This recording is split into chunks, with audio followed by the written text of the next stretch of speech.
बिस्मिल्लाहिर्रहमानिर्रहीम। अस्सलाम वालेकुम नाज़रीन, आप यूट्यूब चैनल देख रहे हैं। मैं इमरान खान हूँ। नाज़रीन, इमरान खान साहब की बहनों ने बहुत सख्त बयानात दिए हैं और देखें ये हालात का तकाजा है जो इमरान खान साहब के साथ किया जा रहा है। अदालतें बिल्कुल इंसाफ नहीं दे रही, अदालतों के दरवाजे खटखटा के थक गए हैं।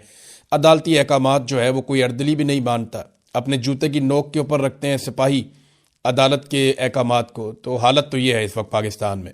और जो जजेस लाए गए हैं वो जजेस पहले से ही मुतनाज़ हैं, उनको लाया ही इन कामों के लिए गया है और वो अपने वही काम कर रहे हैं। चाहे सुप्रीम कोर्ट ऑफ पाकिस्तान हो, चाहे इस्लामाबाद हाई कोर्ट हो, चाहे लाहौर हाई कोर्ट हो, पूरे निज़ाम को पाकिस्तान की मिलिट्री एस्टेब्लिशमेंट ने अपनी एजेंसियों के ज़रिए से यरगमाल बनाया हुआ है और कोई भी जज इंसाफ देने की प्रॉपर पोजीशन में नहीं है। अब इसमें जो इमरान खान साहब की बहनों के स्टेटमेंट हैं, लीडरशिप के लिए सिंपल एक पैगाम है इमरान खान साहब की बहनों का। वो कहती हैं जी कि पार्टी ऐसे रिलैक्स है जैसे इमरान खान का इलाज हो गया है। जो इमरान खान का बयानिया का बोझ नहीं उठा सकता वो साइड पे हो जाए। अब अलीमा खानम ने बड़ी सख्त बातें की हैं पाकिस्तान तहरीक इंसाफ के बारे में, और अगर आप ये देखें वो एक बहन है तो वो ये बातें कर सकती हैं। एक पॉलिटिकल लीडर कभी ऐसी बातें नहीं करता। जो पॉलिटिकल लोग होते हैं वो कहीं ना कहीं गुंजाइश बचा कर रखते हैं, लेकिन ये बहनें हैं, इन्हें सियासत से कोई लेना देना नहीं है। ना इन्होंने कल को कोई ओहदेदार बनना है, ना इन्होंने वजीर आला ना वजीर आजम, कुछ भी नहीं बनना है इन्होंने।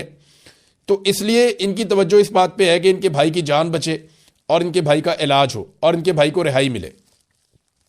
अब वो ये कहती हैं कि इमरान खान की सेहत पर हम पीटीआई की तरफ से कुछ होता हुआ नहीं देख रहे। अब हम ये बात करेंगे। आज हाई कोर्ट में इमरान खान के मुकदमात लगे हुए हैं। उन्होंने पैगाम भेजा था कि सीनियर वकला जाकर मेरे केसेस लगवाएं। इमरान खान के टिकट होल्डर्स जो वकला थे वो कहाँ है? इमरान खान ने बहुत सारे वकीलों को टिकट दिए थे ना कि इन्हें इलेक्शन लड़ाओ, क्योंकि इमरान खान जानते थे कि एक बड़ी लीगल बैटल आगे उनकी पार्टी को लड़नी पड़ेगी। लेकिन वकला ने क्या किया? हामिद खान पीटीआई के सेनेटर हैं, वो किधर है? इमरान खान की आंख खराब है। हाई कोर्ट के 2 केसेस में जमानत मिल जाए तो वो बाहर आ सकते हैं। हामिद खान, लतीफ़ खोसा, अली जफर, बैरिस्टर गौहर, ये लोग सारे किधर हैं? गौहर साहब को वैसे तो सेहत की इतनी फिक्र है, चेयरमैन है, कहाँ है? क्यों नहीं केस के लिए खड़े हुए? अली बुखारी किधर हैं? और भी बहुत सारे लोग हैं। यानी छोटे मोटे वकील जो हैं वो तो आ जाते हैं बेचारे, भाग दौड़ करते रहते हैं, लेकिन जो बड़े वकला हैं जिनको इमरान खान साहब ने नवाजा है अपनी ज़िंदगी में और इमरान खान साहब की सियासत से उनको फ़ायदा हुआ, उनमें से कोई दिखाई नहीं देता। इस पर इमरान खान साहब की बहनों ने काफ़ी सख्त बयान दिए। उन्होंने कहा जी इमरान खान को शिफा इंटरनेशनल अस्पताल मुंतकिल करके ज़ाती मुआलजीन और फैमिली की मौजूदगी में इलाज करवाने की एक दरख्वास्त दायर की गई है। और ये देखें, ये एक दरखास्त सुप्रीम कोर्ट ऑफ पाकिस्तान में रजिस्ट्रार ऑफिस में पहुंचे शाहिद खटक, लतीफ़ खोसा, मीना खान अफरीदी और बैरिस्टर गौहर वगैरह, और उन्होंने जाके वहाँ पे दरखास्त दायर की है। अब कोशिश तो यह है कि इमरान खान साहब को अस्पताल में मुंतकिल किया जाए और उनका इलाज जो है वो प्रॉपर तरीके से किया जाए, या कम से कम फैमिली की मौजूदगी में एक चेकअप तो हो जहाँ पे इमरान खान साहब के ज़ाती मुआलिजीन मौजूद हों और पता चले कि उनकी आंख की हालत है क्या। हमें 2 तरह की खबरें मिलती हैं। एक खबर मिलती है हुकूमती ज़राए से। अब अलशिफा अस्पताल में इसलिए इमरान खान को नहीं लेकर गए, ये इमरान खान साहब के फैमिली ज़राए बता रहे हैं और कुछ सहाफ़ी भी ये बात क्लेम कर रहे हैं, और मेरी अपनी इंफॉर्मेशन भी ये है कि अलशिफा ने कंट्रोल होने से इनकार कर दिया था।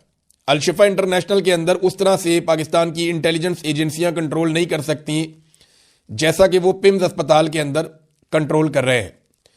और अलशिफा में आप बाहर से डॉक्टर भी ला के वहाँ पे इलाज नहीं करवा सकते, उनकी अपनी क्रेडिबिलिटी है, वो इलाज मुआलजा खुद करेंगे, वो जाली रिपोर्टें भी नहीं बनाएंगे। तो इस पे पाकिस्तान की इंटेलिजेंस एजेंसियों का कंट्रोल कम हो जाता है। तो वो नहीं चाहते कि इमरान खान साहब के सेहत के मामलात हों, कैद के मामलात हों, दीगर मामलात हों, उनमें एजेंसियों के हाथ से किसी वक्त भी कंट्रोल निकले। तो वो कंट्रोल जो है वो अपने हाथ में रखना चाहते हैं ताकि आसिम मुनीर साहब के जो फैसले हैं उनके मुताबिक मामलात आगे बढ़ाए जा सकें। अब यहाँ पे बैरिस्टर गौहर ने कहा कि गुज़िश्ता साल 17 मरतबा इस्लामाबाद हाई कोर्ट और 14 मरतबा सुप्रीम कोर्ट जा चुके हैं। वैसे ये तो गिन गिन के जाते हैं। यानी मेरे एक दोस्त हैं, सहाफ़ी है, वो मुझे एक दिन कह रहे थे कि ये तो हाजिरी लगवाने आते हैं। तो उनकी बात यहाँ पे दुरुस्त साबित हो गई। बैरिस्टर गौहर साहब कह रहे हैं कि 17 मरतबा मैं गया हूँ हाई कोर्ट और 14 मरतबा हम गए हैं सुप्रीम कोर्ट। तो इसका मतलब है ये तो गिन गिन कर जाते हैं, और गिन गिन कर वही जाता है जो हाजिरी लगाता है कि मेरी हाजिरी पूरी हो गई है। भैया आपको अगर 100 मरतबा या 1000 मरतबा भी जाना पड़े तो आपको जाना पड़ेगा, क्योंकि इमरान खान साहब की ना सिर्फ सेहत का बल्कि उनकी ज़िंदगी का मामला है। और आखिरी मरतबा जब इमरान खान साहब की मुलाकात हुई तो उन्होंने अपनी बहन को कहा था कि ये मुझे कत्ल कर देंगे, ये मुझे मार देंगे। और जो पैगाम उन्होंने भिजवाया वो ये भिजवाया कि मेरे ज़ाती मुआलिजीन से कहो कि वो मेरा इलाज करें और इसके लिए मेरी बहनों को कहो आवाज़ उठाएं, जोर लगाएं। तो जो इमरान खान के बयानिए का बोझ नहीं उठा सकता वो साइड पे हो जाए, ये इमरान खान साहब की बहनों ने कहा। फिर इमरान खान की सेहत के ऊपर हम पीटीआई की तरफ से कुछ भी होता हुआ नहीं देख रहे, और ये बात ठीक है कि पाकिस्तान तहरीक इंसाफ कुछ भी नहीं कर सकी। लीडरशिप देख रही थी अवाम की तरफ कि अवाम खुद ही निकल के इनकलाब ले आएगी, और अवाम देख रही थी लीडरशिप की तरफ कि ये लीड करेंगे और बताएंगे क्या करना है, और फिर दोनों ही कुछ नहीं कर सके। अवाम निकली नहीं और लीडरशिप जो है उन्होंने अपने आप को 3 बिल्डिंगों के अंदर इस्लामाबाद में इंडोर धरने में मैसूर कर दिया कि हम यहीं पे बस वहीं महदूद हो गए वो। और एक और बात उन्होंने की फैमिली ने, और ये लॉजिकल भी है कि इमरान खान की सेहत के फैसले करने का मैंडेट पार्टी के पास नहीं है, ये फैमिली और डॉक्टर्स का मैंडेट है। सेहत के मामलों के ऊपर पार्टी फैसले ना करे। हम शिफा इंटरनेशनल इसलिए कह रहे हैं क्योंकि हमें पता चल गया था कि एजेंसी के बंदे डॉक्टर्स के पास पहुंच गए हैं और उन पर दबाव डाल रहे हैं। लेकिन वही बात है जो अलीमा खानम ने कही, जो थोड़ी देर पहले मैंने आपको बताई, कि वो बाकायदा एजेंसियां अपने कंट्रोल में चाहती हैं हर चीज़ को।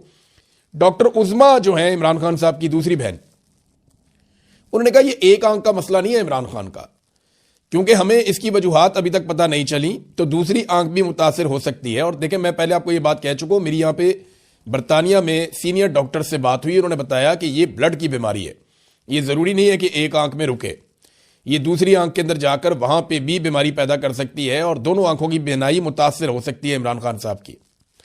तो उन्होंने कहा दूसरी आंख भी मुतासिर हो सकती है, हो सकता है वो शुरू भी हो चुकी हो मुतासिर होना। हम तक कोई चीज़ नहीं आई, सिर्फ टीवी से 2-4 बातें हमारे तक आती हैं, उसके अलावा हमें कोई चीज़ मालूम नहीं है। आखिरी मुलाकात में इमरान खान ने कहा था कि मैं इतनी मुश्किल जेल काट रहा हूं, लेकिन मेरी पार्टी के सीनियर वकला मेरे केसेस नहीं लगवा रहे। ये वकील जाके बैठ जाए ना हाई कोर्ट में और सुप्रीम कोर्ट में और ये कहें जनाब लगाएं केसेस, रोजाना चीफ जस्टिस की अदालत में जाकर बैठ जाएं और जाकर वहां बोलें, क्या करेगा चीफ जस्टिस? उठा के जेल में डाल देगा, तो क्या फर्क पड़ता है? इतनी दुनिया जेल में आप भी चले जाए। और जब वकीलों को जेलों में डाला जाता है तो दूसरे वकील रिएक्शन देते हैं, अपने आप को इतना हल्का ना समझें। वकला ने बाकायदा कभी इस मामले को उस तरह से लड़ा ही नहीं। अच्छा, सुहेल अफरीदी साहब जो हैं वो गए, इन्होंने कोशिश की इस्लामाबाद हाई कोर्ट में चीफ जस्टिस से बात करने की। सेक्रेटरी से उन्होंने कहा नहीं मैं चीफ जस्टिस से बात करूंगा कोर्ट में।